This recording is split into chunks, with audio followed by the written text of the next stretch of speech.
Paul this year. As well, we honored a corporate contributor of the year.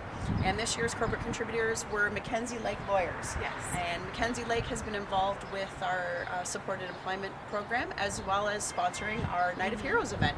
So congratulations to our award winners, and thank you to all of our corporate contributors, all of our sponsors, all our donors, and all of our volunteers for another great year.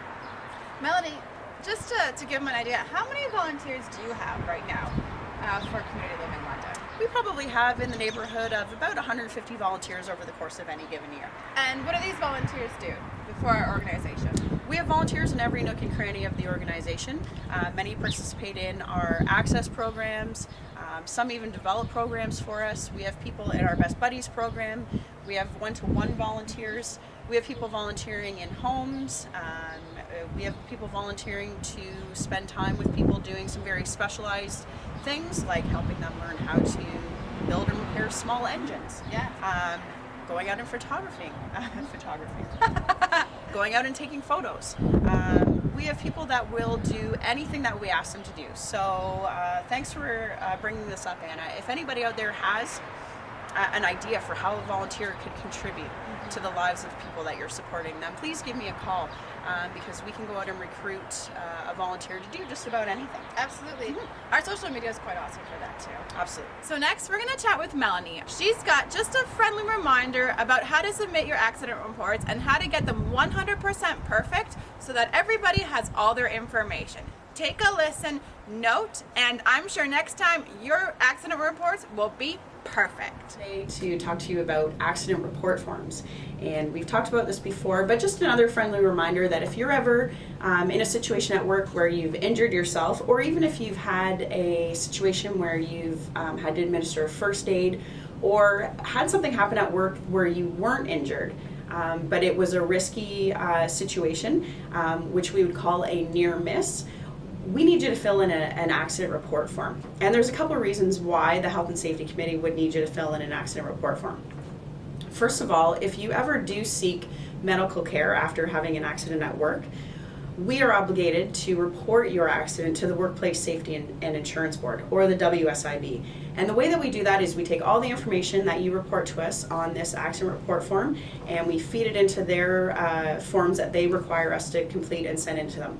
So the more information that you can provide on your form, the easier it is for us to get that information to the Workplace Safety and Insurance Board, and the less work that they need to do following up, and the faster your claim can be processed.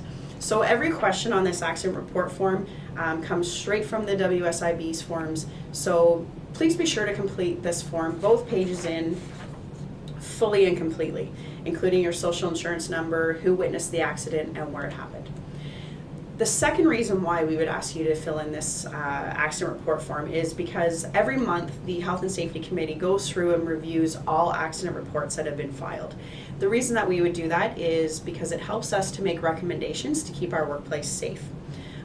We take a look at different trends that are happening, so that we can do sometimes awareness campaigns, and we also take a look at very specific locations and where their health and safety concerns might be. So when you're filling in the accident information, again, please be complete. Please make it legible.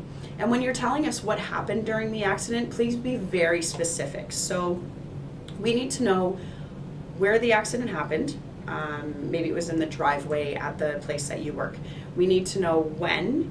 We need to know the time. We need to know specifically what happened and what part of your body was injured, if it was injured. So if you slipped on the driveway, we need to know what were the conditions like when you slipped. Was it because it was icy? Was it because there was a pothole in the driveway? We need to know if you fell and you hurt your leg, we need to know specifically what part of your leg was injured. Was it your right knee? Was it your left knee? Was it your left ankle? We need to be very specific about what part of your body was injured and on what side it was injured on. We also need to know who was there to see it. If there was a coworker there that witnessed the accident, you can use their name in the report and use their name as a witness. Again, less follow-up at the end of the day for the WSIB or for the Health and Safety Committee to do when we're reviewing how we can keep you healthier and more safe at work. So please, when you're filling in an accident report form, be very specific, and please provide us with as many details as you possibly can. everybody. That's it for this episode of Connected. We hope you enjoyed it. As always, if you have any ideas for a segment that you'd like to see, something that you'd like to learn about, a person that you'd like to meet that's involved in Community Living London, please give us a call and we'll be happy to make it happen. We'll see you next time. Bye. Bye.